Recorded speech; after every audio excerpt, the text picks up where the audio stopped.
You're tuned to BayFM, you're tuned to Nyck Jeans on the Elephant Room, and a great pleasure to welcome our first guest this morning, James Aspey, a young man with a mission. James, are you there on the line? Yes, I am. Thanks for having me on, Nyck. Excellent, excellent.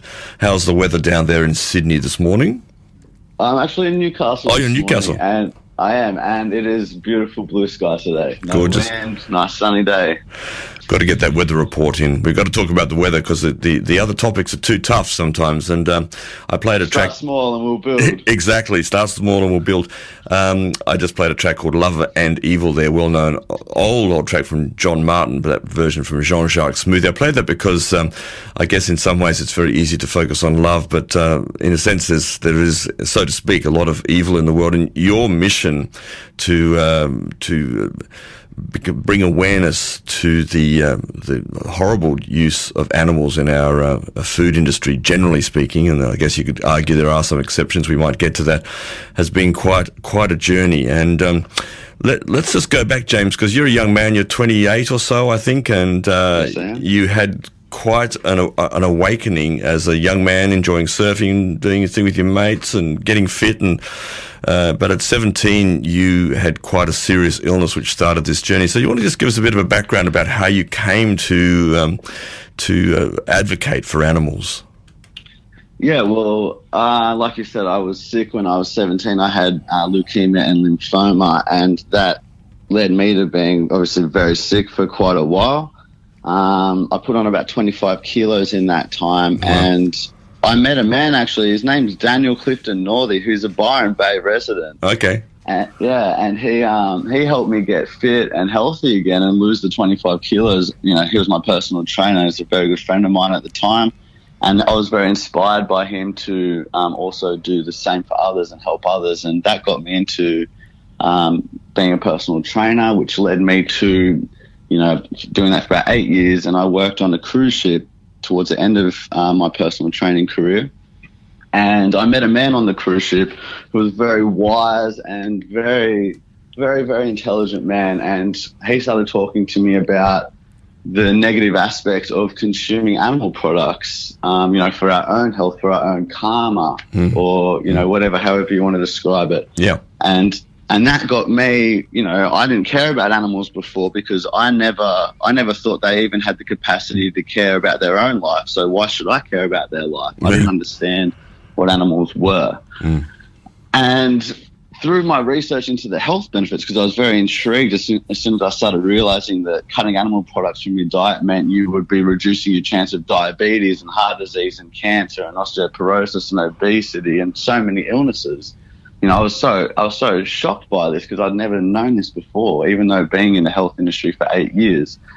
And as I was researching the health benefits, I kept coming across what happens to animals before they become this neatly wrapped package on the supermarket shelf. Yeah, you know, no trace of cruelty. We call it beef. We don't call them cow. We call it bacon. We don't call it pig. And so I was always disconnected from that. I never really thought about where my food came from. And looking into the health benefits and all this stuff popping up about, you know, why people don't consume animals, it wasn't just about health. It was about, you know, a moral choice not to contribute to the exploitation and killing of animals, of innocent beings. And that's when I realized, you know, and seeing some of the footage of what happens in a slaughterhouse and different things, that's when I realized, well, this is actually not something I'm okay with. You know, this is very far from the peaceful, respectful, loving person that I strive to be. This is running in the opposite direction. Yes. And I decided, well, if we don't need to consume animal products to survive and be healthy, then what the hell are we doing this for? Well, That's where it all started. Yeah, well, as you quote the Beatles, Paul McCartney, who said, if slaughterhouses had glass walls, everyone would be a vegetarian. Which I guess sums it up pretty succinctly, as McCartney. And I'd take that one step further, actually, and I'd say to Paul McCartney, who's only a vegetarian and not a vegan, you know, vegetarians don't consume flesh, but vegans don't consume any animal products or support any animal exploitation. And I read another quote somewhere that said, if dairy farms or egg farms had glass walls, then every vegetarian would be a vegan. What about, just on that topic, because it's an interesting, what about honey? What's your position on honey, for example? Well, again, honey is an animal product, so a vegan wouldn't consume it, and it is made by the exploitation of bees, which are, an animal. It's an unnecessary food, and there's many alternatives if you like the taste of honey. There's rice syrup, there's maple syrup, there's agave nectar, so it's just unnecessary to consume honey and do that to bees, whether you think that they're equal to humans or not. It's still wrong to exploit innocent beings unnecessarily. Now, I mean, your perspective, of course, is not unfamiliar, particularly to audiences up here in Byron Bay, as you know, Byron Shire, generally the Rainbow region, and most of the listeners of this beautiful place, and most of the listeners of this show are probably either aligned to you completely, or at least sympathetic, or understand, or battle. I guess with which is my own journey, battle with these questions that you're putting to us.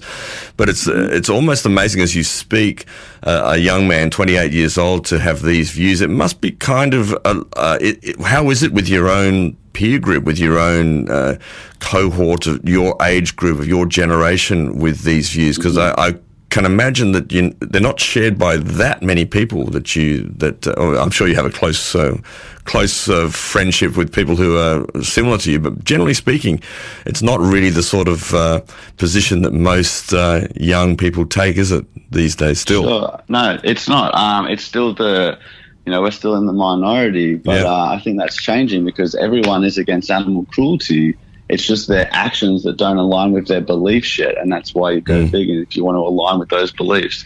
In my own personal peer group, I never had any friends who were vegan, or I didn't know what it was. It was my own journey that kind of led me there. And I guess at first, people would give me all the common questions. Where do you get your protein? What about free range? What about humanely slaughtered animals? And all these kind of things. And they're all the same questions I had at first as well. And I guess I didn't have an answer to all of them at first. I was still learning myself. So that kind of gave, my friends a reason to pick it apart a little bit and go, see that, it doesn't make sense. But the more I researched and studied it, the more I learned, well, there's actually no argument against veganism. And now I think because the argument's so strong, not many people really want to come at me and, have a dig at me. They have a little joke here and there, and, that's, I understand, that's all right. But, for the most part, I think people definitely respect my position, that I am living in alignment with a belief that exploiting animals is wrong. And I think that number of people who are doing the same is growing every single day. And I think it'll just be like, the other injustices where, there was a time when white people enslaved black people, and now we realize how absolutely wrong that was. And men had rights that women didn't have, and now we realize how absolutely wrong that was. Well, they're both, it's a good point, but of course, it's those two examples you gave are still a journey that is incomplete, but nevertheless, I know absolutely. But we're making progress. We've made some progress, and I think it's the same with animal rights. They only need one right: the right not to be viewed as somebody else's property, the right that we all deserve.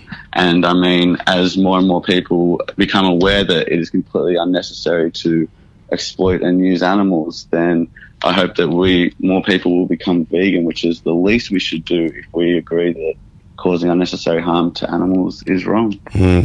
Now, you had this experience with this wise Indian man on the ship, which led you to meditation, led you to doing the Vipassana retreat up in the Blue Mountains. I think the 10-day retreat, which I've also done years ago, so I know what that's about. Many people, I think, in this area have one time or other done Vipassana. So, do you see it as a somehow a spiritual awakening too? That you met this guy, that you were led to the meditation, that in the meditation you had a kind of awakening or a realization on the 5th day about yourself, and then this led you then to 1 year, 365 days of being voiceless, which ended, I think, in January this year. So from 2014 to 2015, 1 year of voicelessness in order to align yourself with, I guess, with the voiceless animals. But do you see that do you see that somehow you were led there, or do you have a vision or a version of that for yourself, a personal myth about it?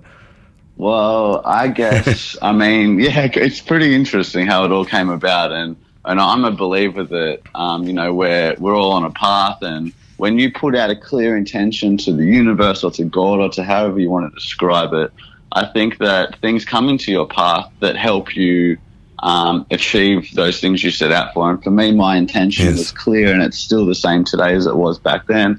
And my intention is to be a instrument of truth and an instrument of justice, and to help spread a message of peace and kindness for the world, for all of us to live. I think by having that clear intention, and then things coming in my life, like the vow of silence and the Indian man, and I guess it's about, for me, it's about taking leaps of faith. You know, everyone said that taking a vow of silence for a year was a crazy idea, and no one was really on my side. But I mean, it was a leap of faith for me, and I took it, and it was one of the best things I ever did. And it's about also, for me, not letting fear dictate your life. It's about, you know, just you get an idea, or you get something that feels right for you, you've got to go for it, whether fear is telling you not to or not. Yes. Don't let your fear stop you. Let it show you the way, as we sometimes say in various areas. What about intoxicants? Do you drink any alcohol or anything else? You know? I used to love intoxicants. I used to love a good intoxicant. Yeah, I did very much. But no, I haven't even had caffeine, except for maybe by accident in a tea or something. But no, I haven't had any intoxicants for almost 3 years now. Wow. Yeah, and I don't plan to ever again. I think they were actually really holding me back from living a life with more purpose. And although perhaps they served a purpose in my life for the time that I used them, it'll definitely never be something I go back to. And you still meditate every day?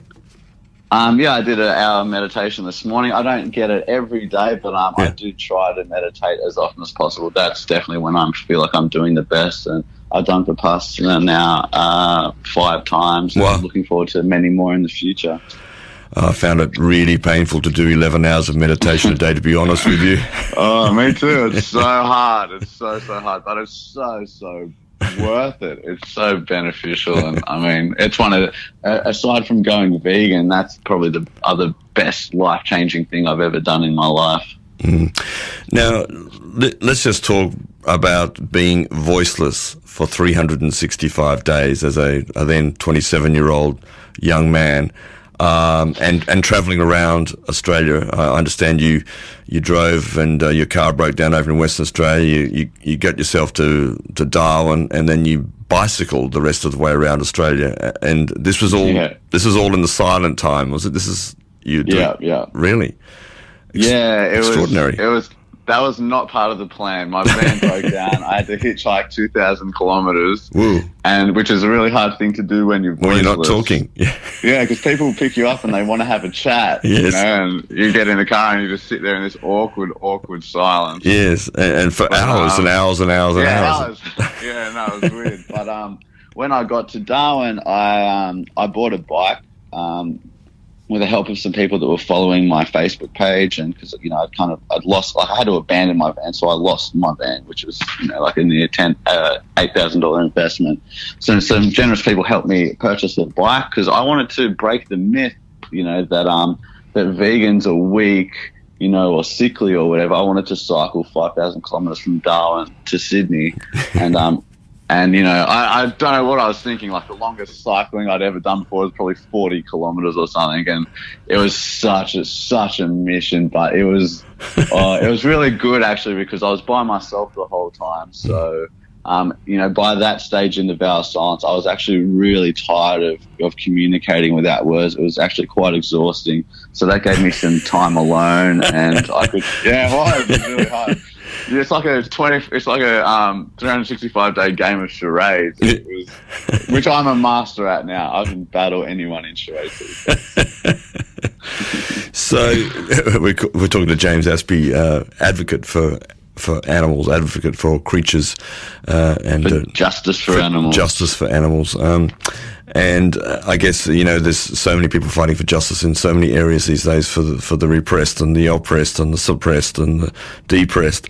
And the animals are just one collective, and a big collective. How do you feel about, just to be a little bit lighthearted for a minute, how do you feel about the rights of the carrot and the broccoli? and so I'm sure you get that question as well.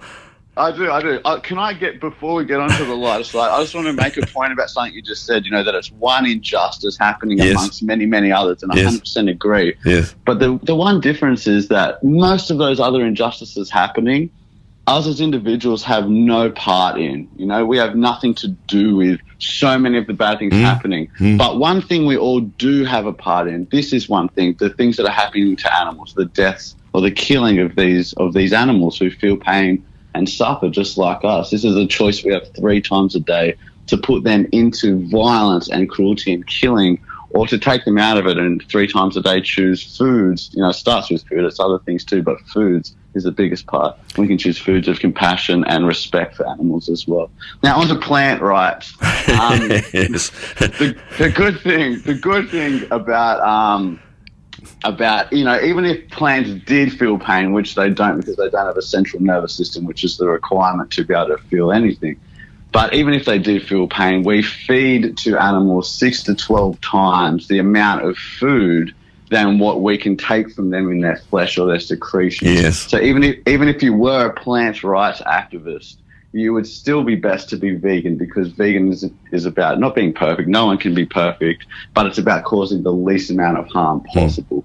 So it's still the way to go. But yeah, people ask me all the time, well, what about, what's the difference plants feel pain too? And well, I mean, if anyone actually thinks that cutting into the head of a lettuce is the same as cutting into the head of a dog, then maybe I'll just spend my time advocating for animals elsewhere. And I guess you don't wear leather shoes, leather belts, or the like either. No, well, I wear. You can wear the plant-based leather. The leather, it doesn't come from an animal. It looks like leather. It shines like leather. But no, I don't. No animal products. Even in things like toothpaste, I just get a vegan toothpaste, or the clothing, the products. I don't use products that are tested on animals. And it's actually so easy. When my toothpaste runs out, or if you've got a toothpaste now that has been tested on or contains animal products, you just Google vegan toothpaste at Coles or at Woolworths if you're in Australia, and next time you go, you just replace it with a vegan one. And it's so simple. So, it might sound daunting, but actually the food, I eat more delicious food now than ever before. There's some really good places in Byron Bay you can get some delicious food. But even if you just go to any restaurant, I pride myself on being able to go anywhere with my friends and still order a delicious vegan meal. It's so easy. So, James, we're just about out of time. What's next, and how can people contact you if they want to see more of your work and to get on board and perhaps educate themselves and find a way to transition, I guess is the right word, to a better diet in respect to the animals in the world? To the animals, to the planet, and to ourselves. Yeah. To do that, you can email me anytime at peace@jamesaspey.com.au. Visit my website, jamesaspey.com.au. That's ASPEY. Yes. I've got a Facebook page and Instagram and all that kind of thing. And I'm doing a talk in Byron Bay next weekend. Also at Crystal Castles on the 20th and the 21st, and that'll be at 1 p.m. at Crystal Castle. Well, that I didn't know about, which is great, because I know you were going to be up here, but you can't make it now for the Freedom Summit's coming up in October. That's why we've got you on here in the first place, because you were part of that. But you can't make it now for other commitments. But you're here next weekend, the 20th and 21st, at the Crystal Castle. Yeah, it's World Peace Day on the 21st, so I'm really feel very glad and privileged to be able to come and talk about something that will help create a more peaceful world on World Peace Day at Crystal Castles. It'll be awesome. Fantastic. Thanks, James Aspey, for joining us, and have a beautiful day in Newcastle. Thanks, you as well up there. Thanks, buddy. Thank you. You're listening to Byron Shire's own and only radio station, BayFM 99.9.